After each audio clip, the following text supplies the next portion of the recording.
Hvem er aggressoren her?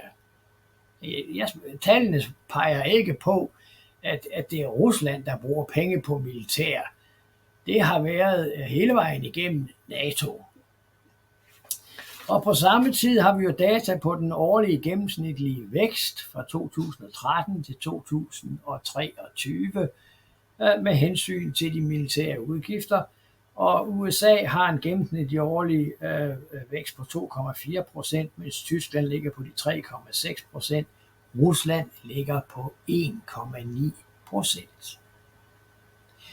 Det er jo ret betegnende.